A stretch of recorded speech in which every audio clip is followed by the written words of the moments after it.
A bird called the bar-tailed godwit has the longest non-stop flight, migratory flight of 11,500 kilometers. It flies from Alaska to New Zealand non-stop. Now, what does that mean? And takes 9 days and nights. I want you to put yourself in the data. What does it mean? What does it mean to fly non-stop 9 days and nights? It means the sun rises, the sun sets. The sun rises, the sun sets. The sun rises, the sun sets. The bird is flying. It means there is rainstorms, the bird is flying. It means there are snowstorms, the bird is flying. It means there are cities underneath, the bird is flying. It means there are oceans underneath, the bird is flying. It means there are deserts and forests underneath, the bird is flying. It means there is no food, no water. It doesn't eat, it doesn't drink, it doesn't sleep for 9 days and 9 nights. They have discovered that the brain of the bird, of this bar-tailed godwit, half the brain sleeps and half the brain is awake. And after a few hours, this half sleeps and this half is awake. They have no idea how. And remember, this is a small bird. This is not an albatross coasting on 14-foot wingspans. It's not taking advantage of thermals. It's beating its wings for 11,500 kilometers. Ajib, eh? That's the map of from where it goes to where, and that's a flat. If you look at it on the globe, it's like that. We'll go to another bird. Bar-headed goose. Bar-headed geese take off from Alaska. They go straight up. They hit the jet stream current at 33,000 feet, and they go. And they fly in the jet stream current for the same reason that your intercontinental airliners fly in the jet stream current, to take advantage of the force of the wind, the fast-flowing wind that circles the earth. Who taught the bar-headed geese that there is the jet stream current? What about the jet stream current? You know what about the jet stream current? The temperature in the jet stream is minus 59 degrees Celsius. Take the same bar-headed goose, say Bismillahi Allahu Akbar, and put it in your freezer at minus 6, it freezes. The same bird flies at minus 59 degrees Celsius. The amount of oxygen at that height is almost non-existent. And you know what they found? They say that bar-headed geese actually breathe more efficiently in low oxygen atmospheres. What are they saying? They're saying the bird breathes better when there is no air. Ajib, eh? What's the question to ask? Why? Why?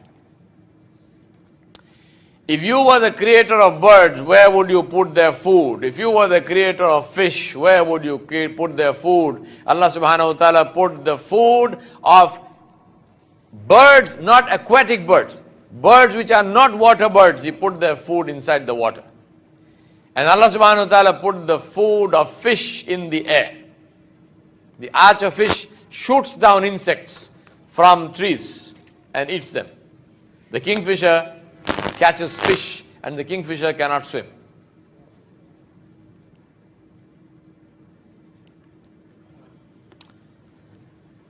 My brothers and sisters, what's the question to ask? Why? Let me tell you the story of another bird. The ruby-throated hummingbird. Ajib, the khudrat of your and my Rabb. The ruby-throated hummingbird is a small little bird that size. The female is slightly bigger than the male, and that weighs 4.5 grams. 4.5 grams. 1 teaspoon is 5 grams. So the bird is less than a teaspoon. It is smaller than a teaspoon. This bird lives in the forests of South America. in a previous incarnation when I used to live in Guyana, I have seen this bird in the rainforests, Amazonian rainforests. It looks like a moth. The first time I saw it, I thought it was a moth because it buzzes, literally buzzes. It beats its wings at more than 1,000 RPM. And it is the only bird which can actually fly backwards.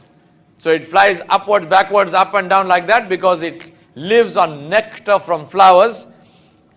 So it puts its beak into the flower and drinks nectar and flies backwards out of the flower. Now, this bird migrates and it flies across the Gulf of Mexico. It migrates from South America to North America to the bank of the Mississippi River. Part of that migration, the whole migration route is 2,000 kilometers. Part of that migration route is clear across the Gulf of Mexico, a distance of 600 miles. It takes 26 hours to cover 600 miles. It's not a water bird. If it lands in the water, it becomes fish food.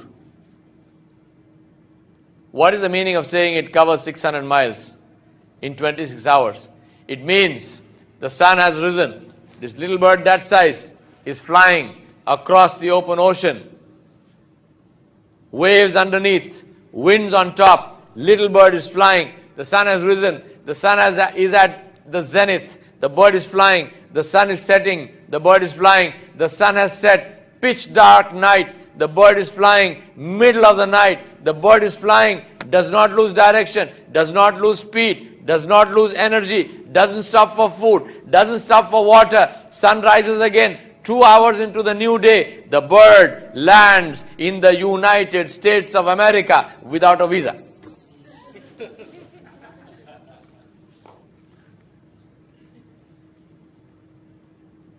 Little bird that size, think about that. Pitch dark night, this bird is flying. Who shows it direction? Who ensures that this bird continues to fly? Who ensures that its bird is held up in the air? Who ensures the bird is supported in its flight?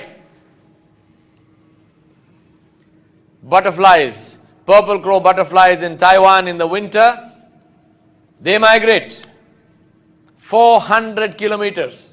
A butterfly flies 400 kilometers. How many of them? They measured them. 11,500 butterflies per minute cross the highway.